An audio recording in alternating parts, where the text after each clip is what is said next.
Hi, Lou Pulsfer here with another installment of my series Confusions of Game Design. The title I have is Complexity is Rarely Desirable, Intricacy Often Is. The confusion is that complexity necessarily adds something to a game that is desirable, because it doesn't. And the problem is that many people, in order to make a game have more to it, will add complexity, and that is not the best idea. What's the difference? What you want in a game is what I call intricacy. But when you look up intricate and complex in the dictionary, you find that they're listed as synonyms of one another. As I use it in gaming, there's a significant difference. So I'm trying to differentiate between the details of the rules and adding more rules to make a game more complex, and what you need to do to increase what the player has to account for while he's playing, which isn't necessarily a result of more complex rules. So the ideal, and something that's achieved in great classic core gamers games, is that you have an intricate game where there's a lot the player has to deal with, but the rules are quite simple. For example, chess is not complex in its rules, and especially not if you use flat pieces and then diagram the moves on the piece, as might be true for a learner's chess set. Then a lot of the complexity goes out of it, but it is still intricate. Checkers or drafts is much less complex, but it's also less intricate. On the other hand, we have something like Candyland or LCR, which is very simple but has no intricacy at all. The player doesn't need to think about anything. Now, I think we see these days many Euro tabletop games that are made deliberately complex in an attempt to increase intricacy. And I look at these games on a table and see lots of bits all over the place and lots of displays and seemingly a lot to take care of, and I say to myself, does this complexity really add much to the game? And I think in many cases it does not. Okay, let's consider the dictionary definitions, and I've got three. First, from dictionary.com.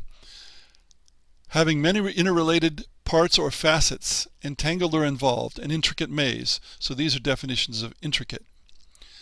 The second one is complex, complicated, hard to understand, work, or make, an intricate machine. If you ask Google to define intricate, you get very complicated or detailed, quote, an intricate network of canals, unquote. And among the synonyms, we have complex, complicated, convoluted, tangled, entangled, and twisted. Then Merriam-Webster gives having many complexly interrelating parts or elements, complicated. And the second is difficult to resolve or analyze. Now, if you're watching this as well as listening, you see that I've highlighted some of these because these are the ones I want to focus on.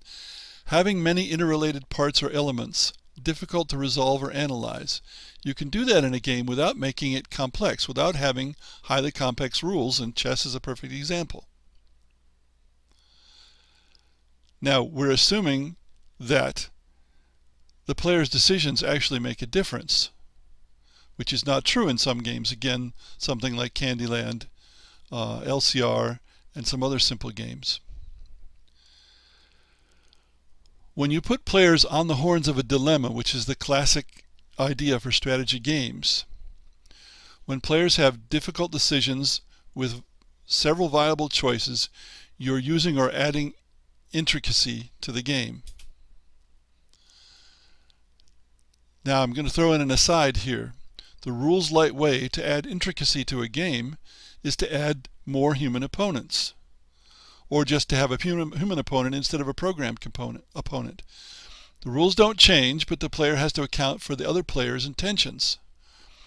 Some video games try to do this with programming, but a good human opponent, a good one, is always more resourceful than a computer opponent can be, if it's a game that's brainware rather than a game that's athleticware.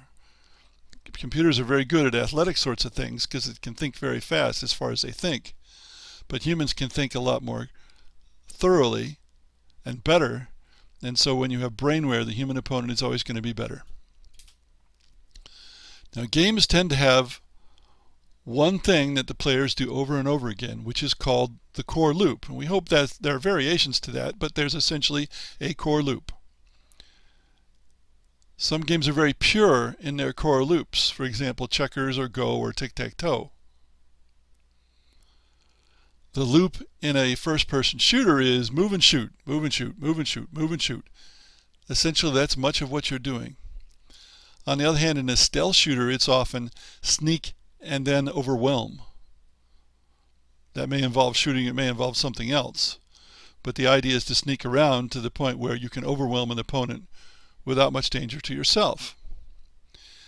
Now, a game can be good, should be good, on the basis of the core loop alone. But people who like intricacy often want more than just that core loop. Well, how do you add intricacy to a game? For puzzle games, which includes most solo or single-player or co-op games, the designer adds complexity. He can't improve the opponent much, and so complexity is usually where he turns.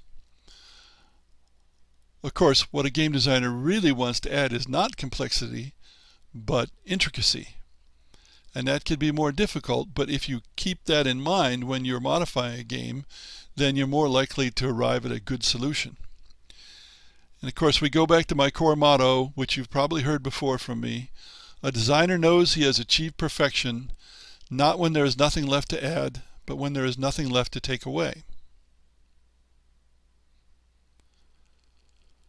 Don't interfere with the core loop by throwing things into the game that don't help make that core loop more interesting or more intricate.